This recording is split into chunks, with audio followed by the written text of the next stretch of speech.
Milton and Pip. I'm somewhere different today because for a start I've got a brand new chair in the lounge. This came from made.com. It has taken forever to choose a chair, but I'm really chuffed with this, and it's right in front of the fire, so it's a bit of my reading chair. I'm also downstairs because upstairs in my sewing room I'm in the middle of making my husband some Hudson pants, so it's a bit of a mess up there. And I just thought, why not come downstairs and do a vlog here.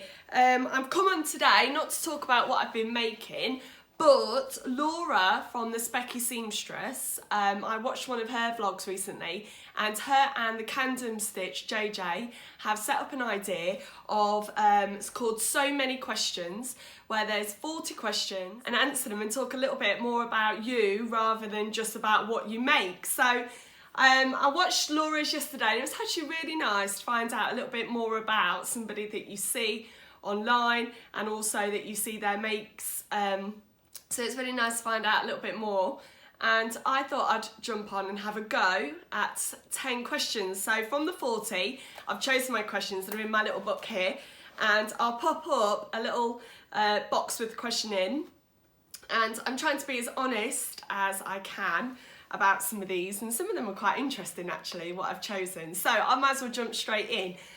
Chuck the pen down there. So the first one is, how and when did you start sewing? So I got my first sewing machine for Christmas. It was this little sort of travel one. I think that was 2012, Christmas 2012. And the first thing I did was made my youngest daughter some dresses. And my first ever pattern that I made was a self-drafted pillowcase dress. And I just felt so proud the first time she put it on. And then I started to explore more about pinafore dresses and other little things for my daughters.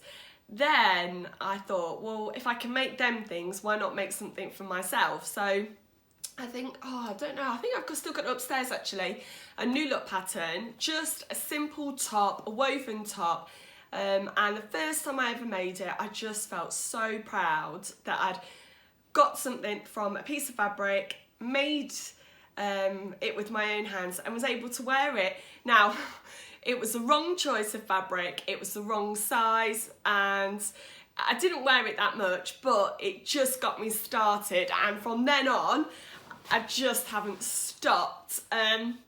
Also, sewing really for me has helped me emotionally when things have got quite difficult in life with life events.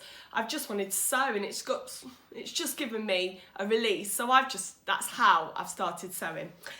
Number 2, am I a planner or an improviser? Now, whenever I buy a fabric, I always try and have a plan in mind.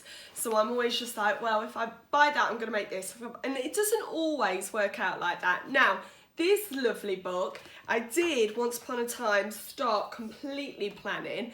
So my sewing patterns, then I made this page, which is all about projects. But I just didn't keep up with it. So I think I kind of sit on the fence here. I am a planner mentally, but I don't think I fully stick to my plans, and I'm not a complete improviser, so I don't like going into something unknown.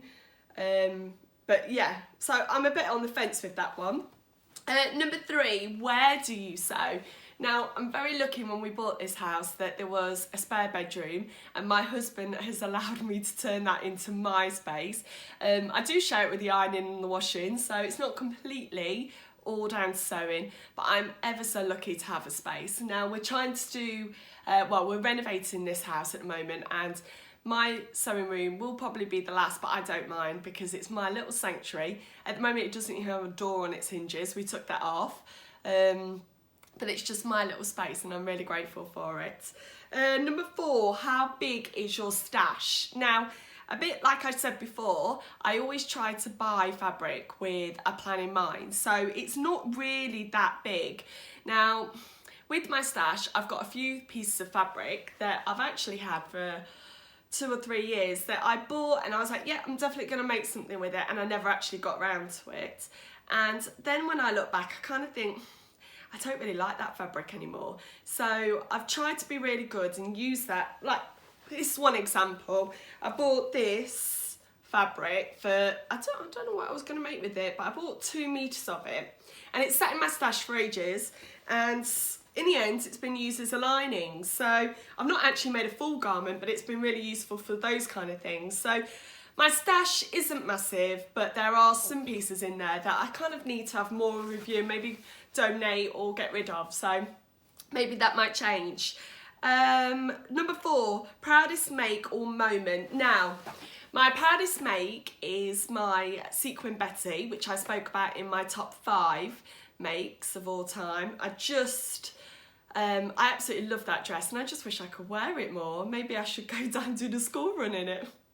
That might raise a few eyebrows, but yeah, it was a vision that I had for a wedding, and I used a pre-existing pattern and did a sequin top and a satin crepe skirt, and it turned out so well, and there was no reason why I needed to be worried about sewing with sequins, because it was actually a lot easier than I thought.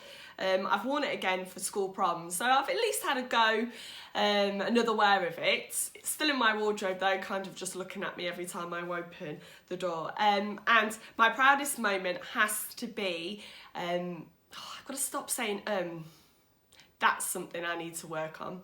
Now, my proudest moment has to be being asked to be in the Love Sewing reader review. I spoke about that in my last video, and I'm still gushing about it. I just can't believe that ever happened.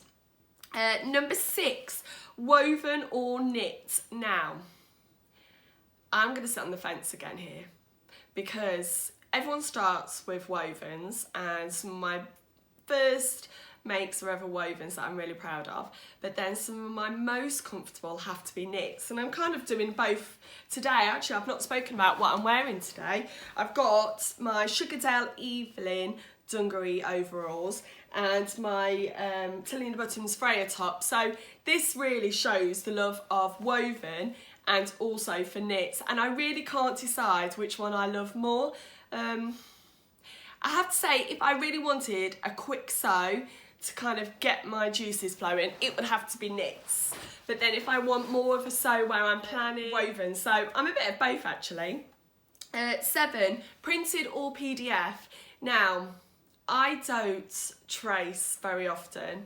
If I've got a pattern, I will just cut it. So it has to be PDF, because I hate the idea of cutting and then being completely wrong with the sizes and then really spoiling it. So I always use the Copy Shop pattern printed off, and I'm currently using Patternsy to print off my PDFs, and I just cut those. So yes, definitely a PDF girl.